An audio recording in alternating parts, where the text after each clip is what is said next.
अल्लाह के नाम से जो बड़ा ही मेहरबान और रहम करने वाला है। ऐ ओढ़ लपेट कर सोने वाले, रात को नमाज में खड़े रहा करो, मगर कम आधी रात या उससे कुछ कम कर लो या उससे कुछ अधिक बढ़ा दो, और कुरान को भली भांति ठहर ठहर कर पढ़ो। हम तुम पर एक भारी कलाम यानी वाणी अवतरित करने वाले हैं।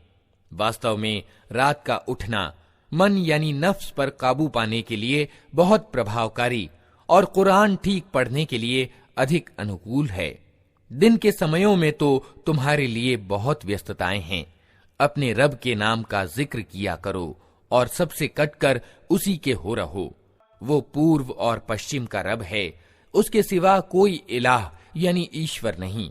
अतः उसी को अपना वकील बना लो, और जो बातें लोग बना रहे हैं उन पर धैर्य से काम लो और सज्जनता के साथ उनसे अलग हो जाओ। इन जुठलाने वाले खुशहाल लोगों से निपटने का काम तुम मुझ पर छोड़ दो और उन्हें तनिक देर इसी हालत पर रहने दो। हमारे पास उनके लिए भारी बेड़ियां हैं और भड़कती हुई आग और गले में फंसने वाला खाना और दर्दनाक अजाब। ये उस दिन होगा जब जमीन और पहाड़ कांप उठेंगे और पहाड़ों की दशा ऐसी हो जाएगी जैसे रेत के ढेर हैं जो बिखरे जा रहे हैं। तुम लोगों के पास हमने उसी प्रकार एक रसूल तुम पर गवाह बनाकर भेजा है जिस प्रकार हमने फिरौन की ओर एक रसूल भेजा था।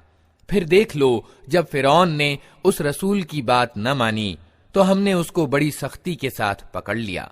अगर तुम मानने से इनकार करोगे तो उस दिन से कैसे बच जाओगे जो बच्चों को बूढ़ा कर देगा और जिसकी सख्ती से आसमान फटा जा रहा होगा। अल्लाह का वादा तो पूरा होकर ही रहना है। ये एक नसीहत है, अब जिसका जी चाहे अपने रब की ओर जाने का मार्ग ग्रहण कर ले। ए नबी, तुम्हारा रब जानता है कि तुम कभी 2/3 रात के लगभग और कभी आधी रात और कभी 1/3 रात इबादत में खड़े रहते हो, और तुम्हारे साथियों में से भी एक गिरोह ये कार्य करता है। अल्लाह ही रात और दिन का हिसाब रखता है।